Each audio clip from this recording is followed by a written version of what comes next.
Welcome to another episode of Old School New Tech. Thank you for joining me. My name is Rana Rusi, and today I want to talk to you about company scale agentic AI and kind of the different things that I've been seeing and I've been experiencing um, in part of our work with different companies when it comes to really agentic scale. So the reason for this is I wrote a book, another one. It's called Company Scale Agentic AI. It's I would say that it's an executive version, sorry, of the my previous book, which is Production Grade Agentic AI.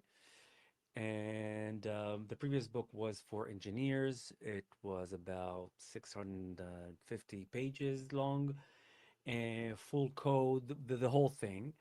And it did its job. But the message that stuck with me the most when I wrote it and kind of received feedback was actually from the people who signs the engineers' paychecks, which are the executives and all kinds of founders, COOs, CFOs, those types of people. And they also admitted that I could have written in more plain English for the non-techie crowd. So that's why I went ahead and created and wrote this new book, which will be of a start to be available in the next few weeks, probably in the next first weeks of August, I assume.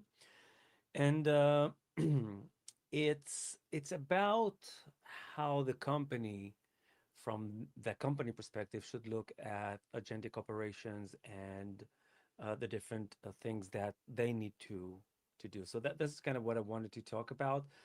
The This is not a pitch for my book, just like my previous book. It's going to be free. You'll be able to download it and get it for free. So I'm not trying to get one on you. Obviously, if you want to, the printed version, it's going to be available on Amazon, but PDF and EPUB are going to be available for free on my website. So, sorry. So, here it is. The main thing that I've noticed with different companies that I've both worked with and advised with and kind of came on board to try to analyze what the problem is that the AI is not stupid. Okay, it's blind, and that's kind of the reframe of the whole thing. A lot of the time, a lot of the times, executives and even engineers tend to blame the intelligence.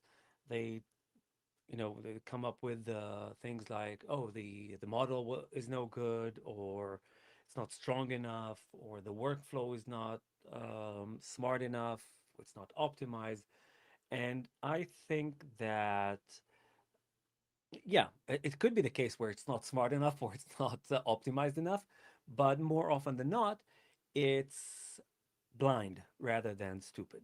It means that it doesn't have access to how the company actually operates. And the whoever implements the AI in the organization, it usually happens in the form of training or in the form of some sort of, let's teach you how to use Cloud Code, or sorry, not Cloud Code, but Cloud Desktop or ChatGPT. So this is where it usually ends. But the problem is that it's very disconnected. There's no, obviously, there's no company brain, even if they think they have one. It's not a company brain. It's an assortment of information that different people have at their favorite chat companion. So it's not really agentic. Most of if you're seeing this and if you're looking at the listening or seeing this episode, you are probably more belong more to the tech crowd. So you're probably a bit more advanced, or you think that everyone and their mothers are using AI and workflows and loops and graphs and all that cool hype words that are going on at the moment. But the fact of the matter is that in most organizations and in most large scale companies, especially companies that are not startups, they're not new companies that have been around like 10, 20, 15 years, not to say 30 or 40, um, the AI, if it's even being used, it's being used in the scope of firing up ChatGPT, asking a question, and moving on. So don't assume that everybody's using AI just yet. So what I've noticed happening is that the more advanced people at those companies that are not using just ChatGPT or Claude Desktop, what they do is they tend to start a project, which is already a step in the right direction within those chat applications. They load it with all sorts of information about how the company works and different policies of the company, different types of call transcripts that they had, which is great, but it's not enough. Every company has that one person that knows everything and it's already like a second nature. It's not really a well thought out process. Jane knows how to do XYZ. And if you ask Jane to kind of lay out how she's actually doing that or what helps them make the decisions, she's going to write it down, but I bet that in most cases it's not going to be accurate because some of the things, if not most of the things that she's doing, she's not even thinking about them. She's just doing that because she's been doing it for 10 years or 15 years. She's been doing that. So some of the things, they only live in the COO's head, or they're a decision that happened on a WhatsApp thread, or a decision that happened in a call, on a phone call, and nobody bothered to log it anywhere. So that's what I mean when I say the AI is blind, it's not stupid. And the road to fix it starts with feeding it all the information in a loop. Yeah, I know. It's a hype word right now, and that's not even the type of loop that I mean. What I mean is an ever present and ever growing company brain. So let me uh, show you an example of what I mean. Whoops, I lost all the files that I wanted to show here. So give me a second to upload them again. Um, yeah, I'll get there. Here it is. So this is the book, but that's not what I wanted to show you. So let me start sharing the screen. Oh, here's the button. It's a new platform that I'm using, so bear with me. But yeah, that's what I wanted to show you. I'm going to switch here and we're going to remove that. We're going to show here. Yeah. So that's the loop that I'm mostly interested in showing you. It's a loop that has five pieces to it. One is the observe part. And this is kind of a snippet from my book, but see if I can make it even larger so everybody can see it. All right.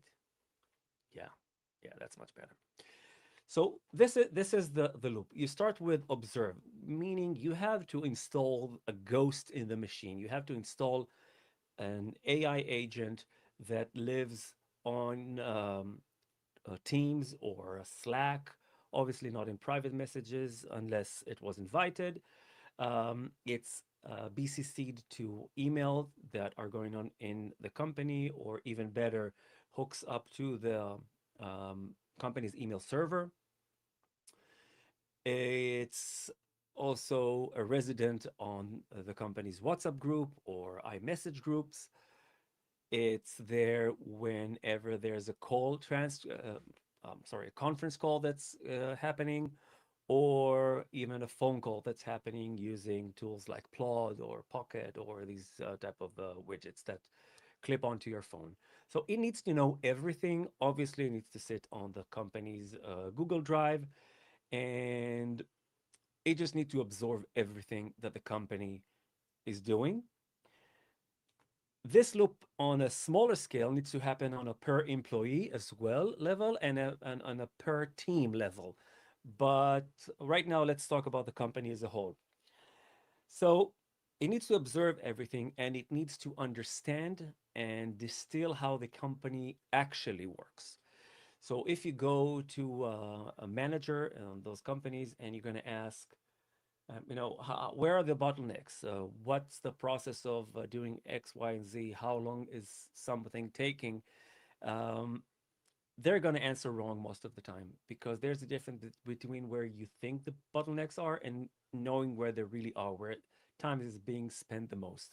So that's the second part of that loop is to understand everything that's going on in the company and to build its own company brain and its own knowledge graph of how the company works, its processes, the relationship between people. Jane usually calls upon Mark to do XYZ, and then Mark sends an email to whoever it is, and so on and so forth, and just build that knowledge map of information. The next thing that, the next part of the loop is to build. So now that we understand everything, that system needs to come up with its own suggestions on what needs to be automated. At the very least, a report of where the bottlenecks are, what needs to be automated, where things usually kind of fall through the cracks, stuff like that. And either have someone on the company build that workflow or start building its own skills. And then the next phase obviously is to run it, and then this stays in a loop. That the final step is the compound. But if you notice here on the run part, you can see that there's a dial of readiness. So first off, even though I'm kind of an AI guy and I'm all in, and this is the topic of this conversation, I want to kind of make sure that we understand. And this is I'm looking for a graph here. I'm going to find it. It's somewhere here. Yep. All right. I want to first make sure that we all have the distinction between an automation and an agent. And this is another graph that is important. So too often I see kind of the run to fully autonomous agents. And in most company and business environments, what you need is an automation, which means it's fixed path. Whenever a support email comes in, the next step is to gather all the information about the client, all the past, who the account representative is, the past correspondence with that client, what products they bought, so on and so forth. So that's you don't need an AI for that. It's just gathering the information. You can go directly to your CRM with an API and build this. And then you need to understand the problem and answer the client. Or if it's a refund, just decide on whether or not you're making a refund. If it's a very deterministic step, you don't need AI at all. And but in most cases, you do have an AI block within an automation. So writing the email, making a sense of what the customer wrote in the support request. So those are the types that are more fuzzy, and they can benefit from using AI. So it's not like here's a customer request, let's throw it into an LLM and hopefully can figure things out because I've loaded it with a bunch of MCP tools, and I'm just gonna pray that it's gonna work. No, there are some deterministic, mostly deterministic uh, steps before sorry, before the AI gets involved. And AI, on the other hand, is for the fuzzy parts, for the things that are non-deterministics. So if an urgent email arrive in that regard, so the first thing that we might want to do is if there's an urgent in the subject, or maybe this entire block can be part of this step, is who should we redirect the email to? We need to understand from the context of the email who is responsible, and do we need to get back to the user with more information, or can we resolve it without even escalating it to a human, and so on. So that's a very important distinction. And the reason why I wanted to cover this before going on to the next step is to talk about this dial. Most of the operations, especially in a business environment, need to need to start off as gated, meaning the AI and the agentic stuff is going to do or the agentic or the automation is going to do most of the work, but it's going to leave you with the final step. So it's going to leave you with a draft email, for example, or it's going to leave you with an order that's already filled and waiting for you to review it. So this is a very important step because in a business environment, obviously, one wrong move can cost the company from tens of thousands of dollars to millions of dollars, depends on the company size and scale, etc. So that's a very important thing, that you do not rush to full automation when um, during that time where the company, you and other stakeholders in the company need to build trust in the fact that the system can actually perform well on its own without any human in the loop or human at the gate.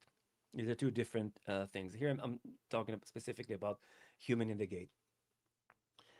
So that's probably one of the more important things, is not to rush into the automation, because if and the goal, by the way, of the gate is not to get a draft, see that it's not exactly what you wanted, then edit it yourself and then send the email. No, the goal is for you to see that if two drafts in a row are kind of not correct, or not in the spirit of the company, or not according to the policy, or whatever it is, then you go back to either the skill or the process or whatever automation or agentic automation that you've created.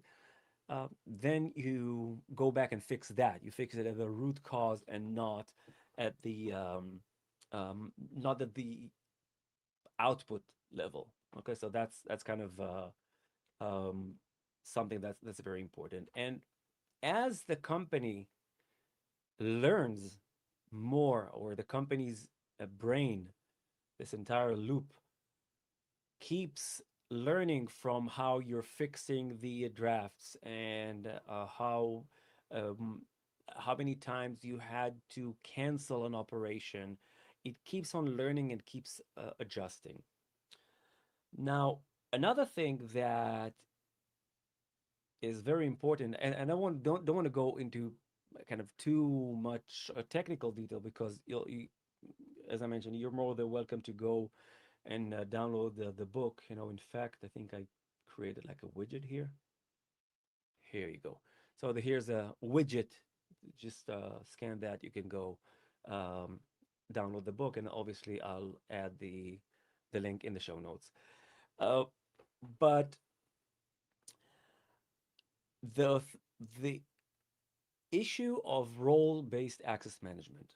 Uh, Another problem that is occurring quite often with companies when they implement agentic process, or let's just call it, they implement AI into the organization, is they are bound to not implement it at the organization level, but they're doing it more on the department level or on a personal level.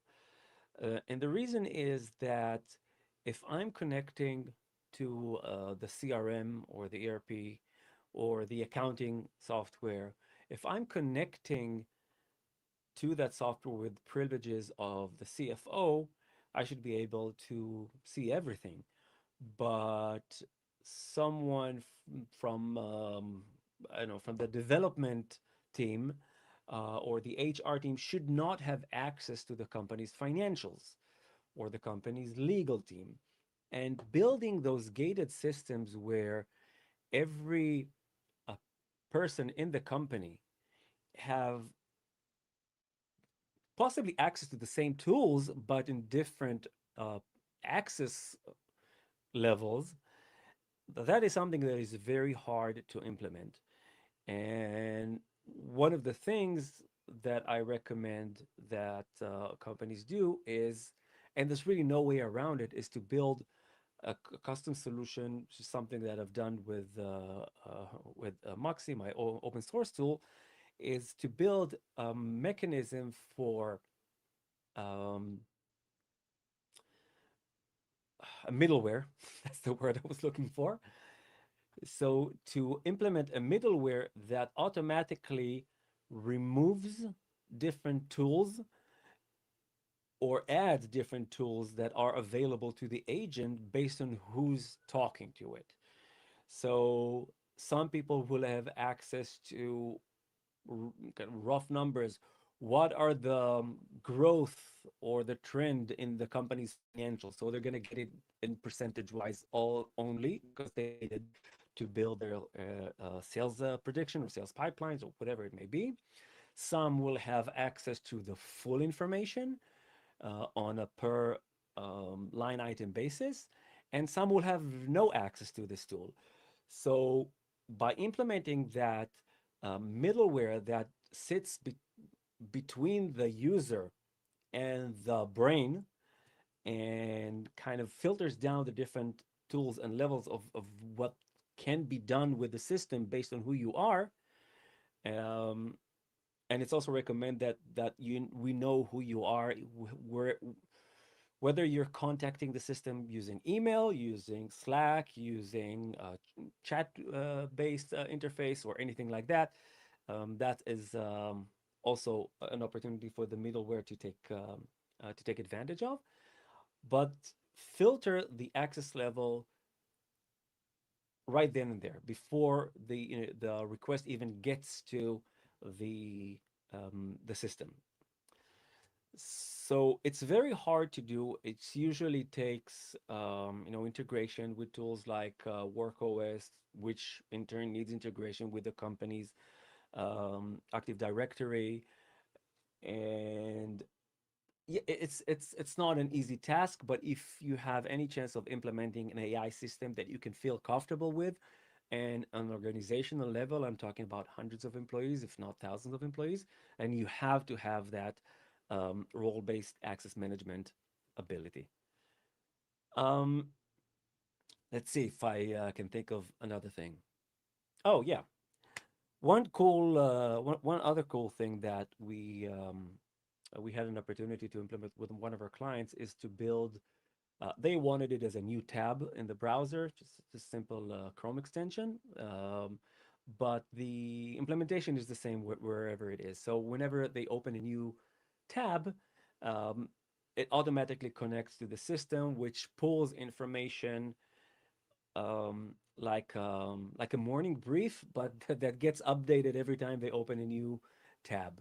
Obviously, with some sort of a caching, we don't need to literally fetch new information every second, but every few minutes they're going to get that information refreshed, and they don't have to worry about forgetting to get back to Sarah on Slack, or that they have an email waiting. It's going to be right then and there. And unlike a to-do app, because that's what basically that's how it kind of looks like. Unlike a to-do app, when you click on it, it automatically takes you to the right email or to the right Slack thread. And the only way this can get checked off is by you taking the action on on the Slack, email, WhatsApp, whatever it is, or delegate it to an agent saying, okay, get back to Sarah and tell her that blah blah blah. So that's the only way to tick off that task.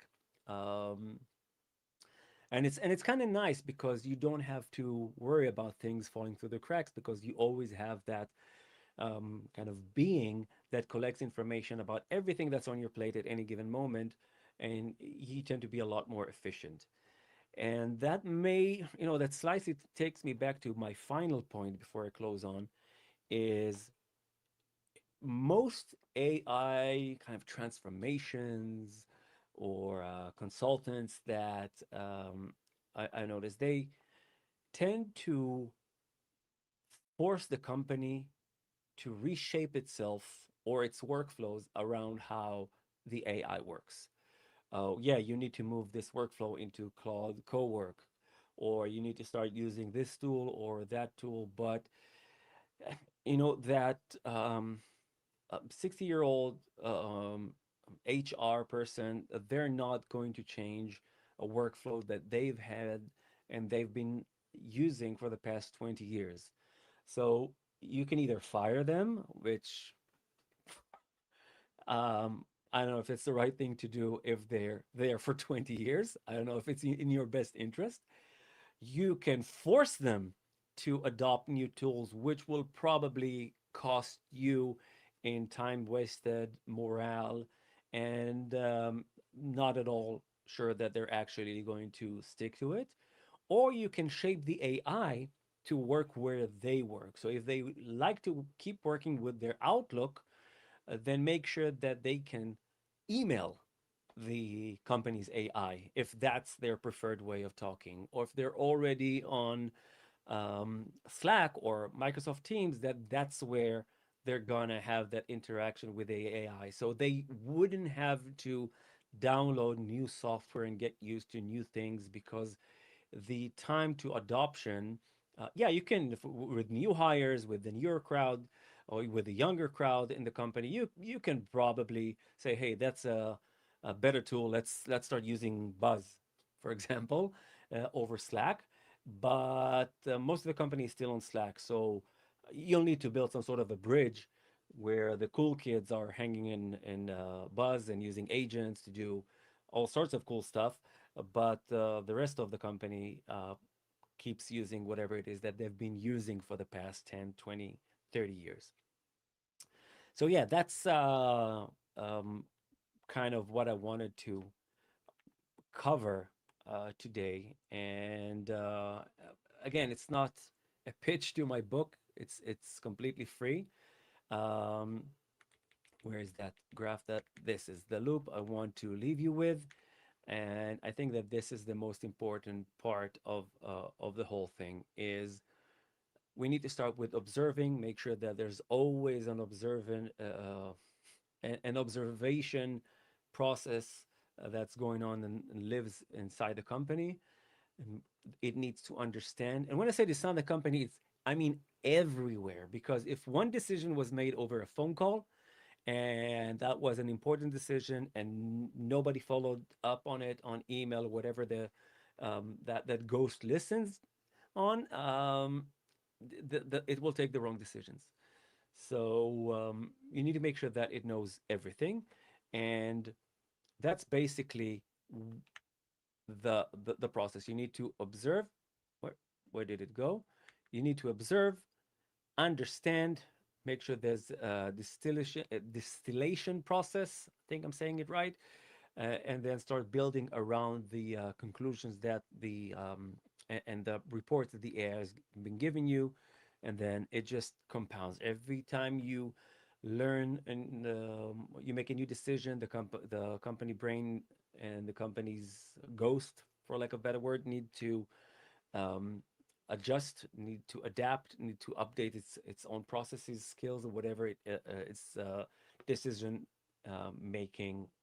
And this might be a good opportunity to kind of make a mental note to have another episode where we can probably talk about a company specific LLM that you fine tune that is built on top of all of that. So decisions are happening on the LLM level rather than on the harness level, or even better both. But yeah, it's out of scope for what I wanted to talk about in this episode. So yeah, that's pretty much it. And if anyone has any questions or feedback about this thing, you're more than welcome to hit me up. LinkedIn, X, email, you know where I am. And yeah, thank you for spending this time with me. And I'll see you on the next episode. Bye bye, everyone.